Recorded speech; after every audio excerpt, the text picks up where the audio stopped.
Well, Charles, big developments in the news. Everybody's very concerned that Alex Trebek of Jeopardy died.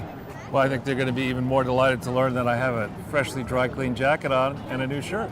And you stayed at a Holiday Inn Express last That's night. right. So I figured this whole contested election thing out as a result of it. Very nice. Well, we're here at Washington Square Park where they've finally cleaned that F12 graffiti off the other side. But we wanted to come down and just sort of check out what's going on. A lot of people freaking out. Yeah, it really is. Last night, or yesterday, you did an excellent broadcast walking around through here and elsewhere. But when I got here this morning, I won't say what time, but in the early morning, this was a trash heap. Let's take a walk around and see how it's doing now. Sure. There was broken glass everywhere. There were food scattered everywhere. There was garbage everywhere. And it's the like cops. A summer day today. Yeah, it's amazing. And I spoke to a few cops who were frankly mortified. One of them said, "Listen, I don't understand why people are bringing their children to the park right now. Right. Because it's actually freaking dangerous." It is. And we'll get chatter about not wearing masks today, but in this park, it's basically a toilet bowl. It's a toilet bowl for dogs, cats, and human beings. Not to mention the various and sundry infected people. Who knows? There's no social distancing here now. Not that necessarily matters. No, yeah, I don't mind the lack of social distancing. I'm just continually confounded by the people who insist on, forcing others to do that when they want to, come in here and celebrate the news, social engineering an announcement, having nothing to do with the laws about how people get elected to the office of president. Well, you see, that's really what this contest has been around for a while. It's a contest between people who would like to control other people and style themselves as, quote, public servants so they can feed at the public trough. And then it's about people like you and me who just would like to know what the rules are, play by them, and have government get out of our faces. Well, so what do you think about the display here today, Charles? It's nice to see people happy, but I don't know why these people want the news to make arbitrary decisions. Well, the numbers actually are kind of stunning. I spent the last 24 hours or so looking at available information, comparing vote totals in 16 to vote totals in 20. And in Manhattan, or New York County, I should say, right, the estimated vote is 93% Biden-Harris and 5% Trump. Now, that's probably close to what it was for Hillary. But very high. How could that possibly be right? Well, it's long been a Democratic strangle. 93%? As opposed to 33? No, it just sounds too high to me. It sounds, that also gets to Aleister Crowley and the 9-3. Well, remember what you've got here. You've got, in New York, you've got a lot of rich people, you've got a lot of government people, you've got a lot of big government people, you've got a lot of globalists. This is, in theory, the globalist capital of the world. Got a lot of skateboarders is what we got, right. Charles. Right. Do we want to talk about the brief conversation we had with the Parks Department crew? I think we should stay on the contested election for a little bit, if it's okay. So here we are, it's November 8th, and you're going to hit somebody. Whoa. You've got to look where you're going. So that's exactly what I'm talking about. Where's that kid's parents? Who knows? I don't understand how people just let their kids run free in this park. There's tons of maniacs. Yeah. And there are old people and very old people who can't get out of the way, and old people like me who can. You've heard of 10,000 maniacs, Charles? Here they are.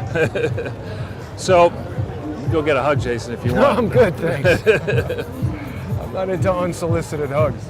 Let's maybe we wander around that way, or do you want to go down? No, wherever you want to go. Yeah, so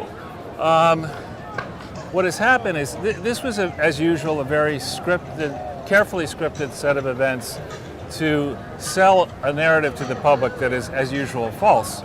So they saw the weather window, and they wanted to make sure that they knew that if they could call the election, crowds with an unseasonably warm period would swarm out and behave as we all want to behave because we've been locked down for way too long, and celebrate. So then they'd have videotape of people celebrating that they could use to carry the narrative that the public at large, which is not the case, has accepted this, and it's time for Donald Trump to concede and spare the nation a long period where we try to resolve what actually did happen, when nothing could be further than the truth. The clips that I saw were primarily from New York, Los Angeles, Philadelphia, Seattle, and Washington, D.C. I didn't see any clips from eastern Pennsylvania. I didn't see any rural clips. I didn't see any clips from, Wyoming, Right.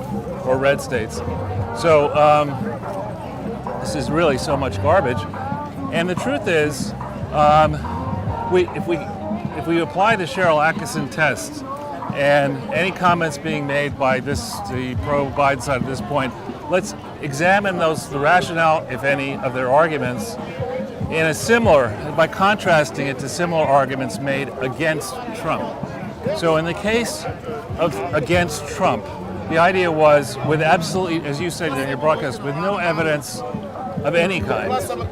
Indeed, with the opposite, with the FBI, the CIA, and others having reviewed the evidence and concluded there was no such thing. Yes. We spent 4 years and I don't know how much time and money, all told, chasing a crazy-ass conspiracy theory, Yeah. which was embraced and endorsed by the very same kooks in the mainstream media who are now saying there is nothing to see here. There's no fraud, no evidence of fraud. If there was any, it wouldn't have switched the outcome. Let's just shut up and obey. Right. And, about this electoral college, F that. About the idea of packing the Supreme Court, there's a capital thing. The filibuster, that's gone. A few new states, let's do that. And I don't know if we can use the name or not. Which? For the bartender. Ocasio-Cortez, why not? Oh, you mean the newly dubbed Titler? Yeah, exactly.